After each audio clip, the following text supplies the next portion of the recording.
Nuruddin Araniri atau Nuruddin Muhammad bin Ali bin Hasanji bin Muhammad Hamid Araniri Al-Quraisy Al-Syafi'i adalah seorang ulama tasawuf yang lahir di Ranir, Gujarat di abad ke-16 Masehi dan meninggal pada tanggal 21 September tahun 1658. Syekh Araniri adalah sebutan yang disematkan oleh masyarakat Aceh kepadanya. Beliau adalah salah satu pengikut madhab Imam Syafi'i.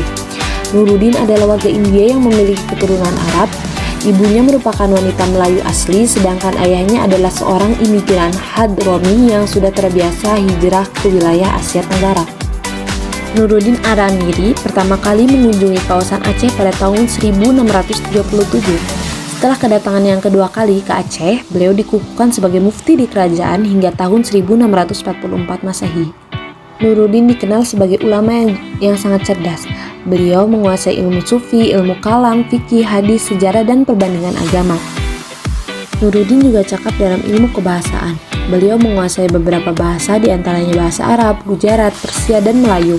Selain itu, Syekh Nuruddin Araniri juga sempat menuliskan beberapa kitab yang sangat bermanfaat untuk masyarakat dalam bahasa Melayu. Salah satunya yaitu kitab yang membahas tentang tasawuf. Syekh Nuruddin juga sering menerjemahkan kitab-kitab Arab ke bahasa Melayu yang mengenai ilmu fikih, hadis, dan ilmu agama lainnya. Peran Nuruddin Araniri pada masyarakat Aceh. Peran Nuruddin Araniri pada masyarakat Aceh. Yang pertama, pembelakuan hukum Islam di Nat. Nat menjadi satu-satunya daerah yang menerapkan hukum syar'i sebagai perda. Pengimplementasian terhadap hukum Islam secara kafah pada dasarnya diberlakukan sudah sejak Islamisasi secara masif dilakukan.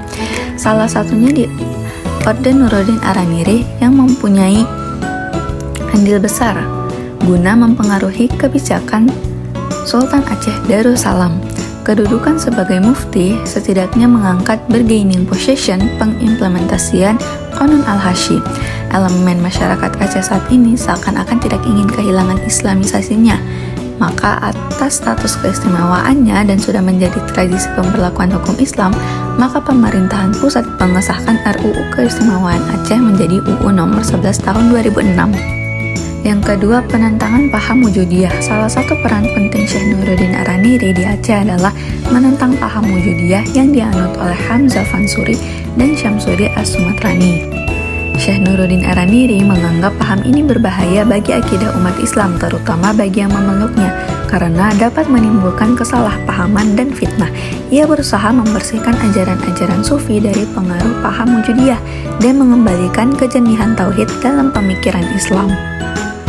Yang ketiga, menjadi mufti kerajaan Aceh. Kedudukan Nuruddin Araniri sebagai mufti di kerajaan Aceh Darussalam memberikan pengaruh yang besar terhadap keislaman pada saat itu.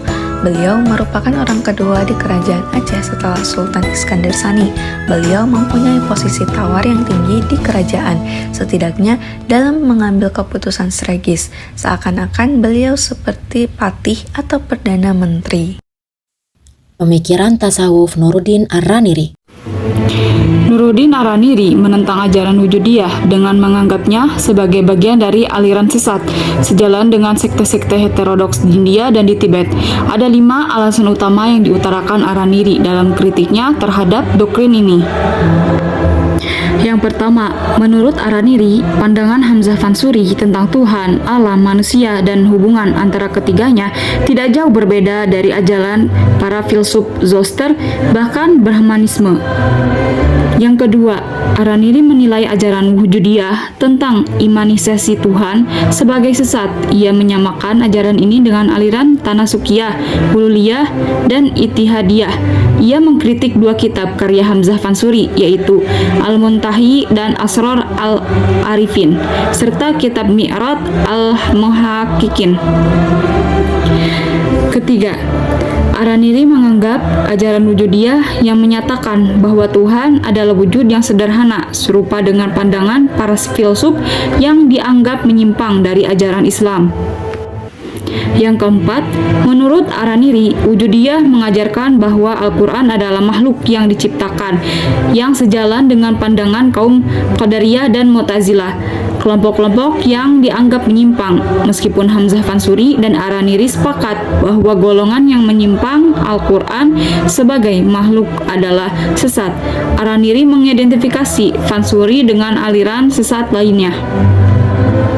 Yang kelima, Araniri juga menentang keyakinan wujudiyah yang menyatakan bahwa alam ini qadim, tidak diciptakan.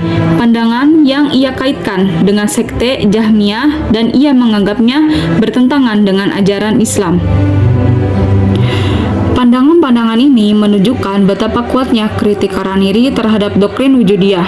Araniri menyimpulkan bahwa doktrin wujudiyah sejalan dengan konsep inkarnasi dan reinkarnasi yang dianut oleh kelompok Ittihadiyah, Hululiyah, Tanasukiyah, serta sekte Sufi, Huriyah, Musabibah, atau Mujassimah. Untuk memperkuat argumennya, Araniri mengkritisi tamsil-tamsil yang digunakan oleh pendukung wujudiyah, seperti perumpamaan biji dengan pohon, laut dengan ombak dan air, serta matahari dengan cahaya dan panas. Menurutnya, meskipun secara lahiriah terlihat memiliki 3 nama dan bentuk, hakikatnya satu, yang menurut Araniri menyerupai konsep Trinitas dalam agama Kristen. Araniri juga menganggap ajaran ini sesat dan bertentangan dengan Islam. Dalam kitab Ma'ul Hayat lil Ahlil Mamat, ia membantah ajaran wujudiyah dengan menyatakan bahwa jika memang benar Tuhan dan makhluk adalah satu, maka manusia, hewan, tumbuhan, bahkan najis bisa dianggap sebagai Tuhan. Segala sesuatu yang kita makan, minum, atau bakar bisa dianggap sebagai Tuhan juga. Dengan demikian, tindakan buruk seperti membunuh dan merampok akan melibatkan Tuhan. Araniri menegaskan bahwa jika manusia memiliki sifat Tuhan seperti ilmu dan kekuasaan, maka manusia akan mengetahui segala hal sesuatu di langit dan di bumi, serta mampu melakukan apapun yang diinginkannya, baik di langit maupun di bumi, yang jelas bertentangan dengan ajaran Islam.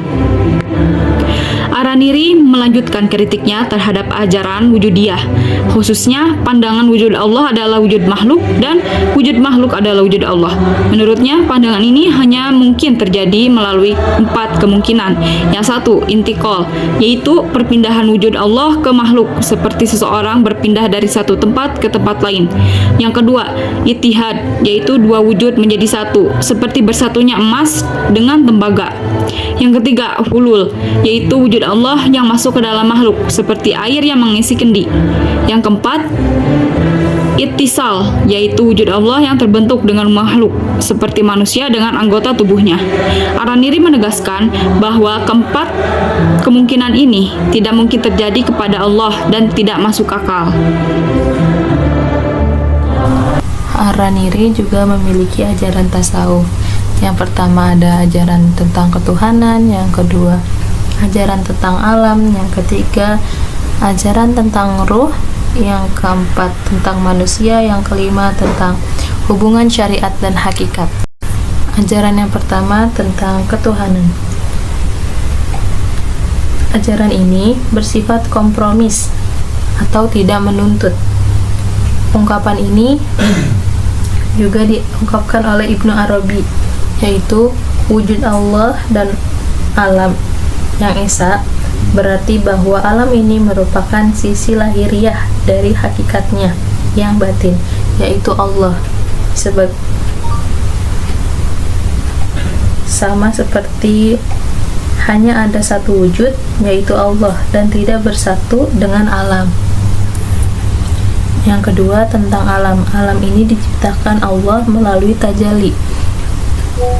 Pendapat Nuruddin, wadah tajalli atau penampakan diri Allah kepada hambanya melalui asma dan sifat dalam bentuk yang konkret.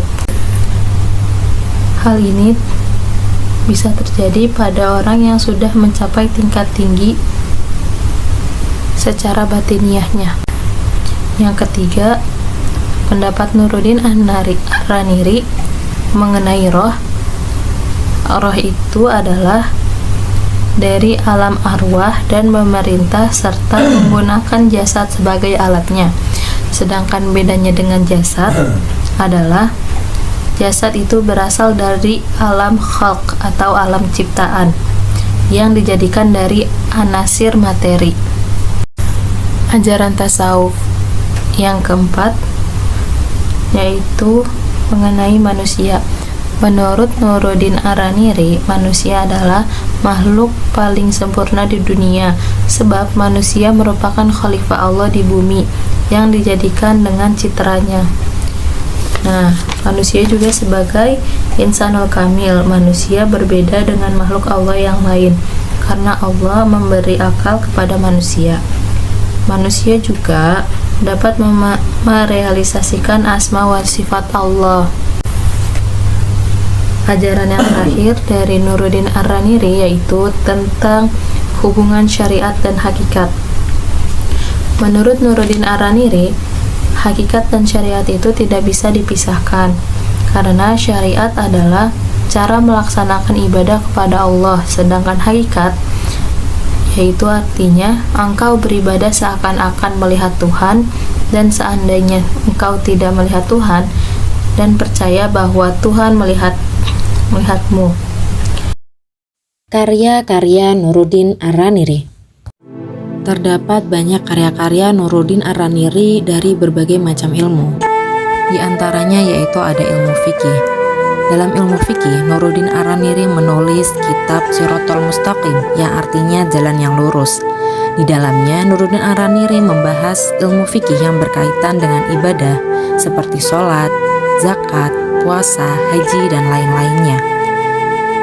Selanjutnya, Nuruddin Araniri menulis kitab Kaifiyatul As-Sholat yang merupakan saduran dari kitab Shirathul Mustaqim yang membahas tentang tata cara melakukan sholat. Araniri juga menulis kitab akidah, di antaranya ada Durat al-Farad Bisyar al-Aqaid, Akhbaru al-Akhirat fi Ahwali al-Qiyamah, Syifa'u al-Qulub, Bad'u Khalqi as-Samawat wa al-Ard, Hidayat al-Iman bifadli al-Manan, Aqaid as-Sufiyah al-Muwahhidin. Selanjutnya Araniri juga menulis kitab Tasawuf dan Ilmu Kalam, yang kebanyakan dari kitab ilmu kalamnya bertujuan untuk menentang ajaran-ajaran yang tidak sesuai dengan keyakinan Nuruddin Araniri. Seperti kitab yang berjudul Nubzah fi Da'wa al-Zil ma'a Sahibihi, Lataifu al-Asrar, Asrar al-Insan fi Ma'rifah ar-Ruh wa ar-Rahman, Jawahirul al-Ulum fi Kashf al-Ma'lum ma'al hayat li ahlil mamat, Aina al-alam qablan yukhlaq, Hujjatul as-Siddiq li daf'il al-Zindiq, Al-Fatu al-Mubin ala al-Mulhidin, Al-Lama'an fi takfir man qala bi khalqi al-Qur'an, Sawarimu as-Siddiq li qat'i al-Zindiq, Rahiku al-Muhammadiyah fi Tariqi as-Sufiyah, Alaktu Allah bi al-Alam, dan Hil al-Zil.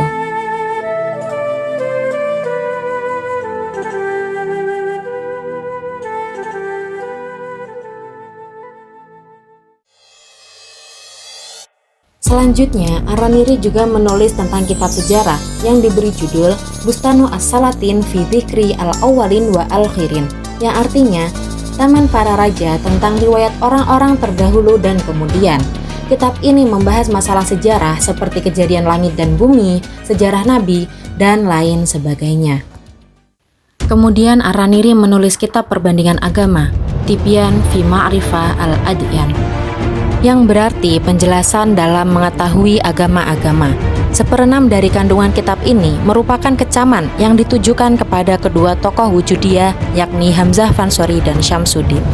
Dalam kata pengantar, dijelaskan tentang kesesatan ajaran tersebut, sehingga para ulama mengeluarkan fatwa tentang kekafiran aliran Wujudiyah dan halal dibunuh. Selanjutnya, Nuruddin Araniri menulis tentang kitab hadis yang berjudul Hidayatul Habib fi'il targhib wal tarhib, yang artinya petunjuk kekasih dalam hal yang mengembirakan dan menakutkan. Kitab ini berisi petunjuk kekasih perihal kabar yang menggembirakan dan menakutkan. Ditulis dalam bahasa Melayu dan Arab serta mengandung kumpulan hadis. Demikianlah karya-karya dari Araniri yang menjadi penutup dari materi biografi Nuruddin Araniri ini. Semoga bermanfaat dan sampai jumpa kembali. Wassalamualaikum warahmatullahi wabarakatuh.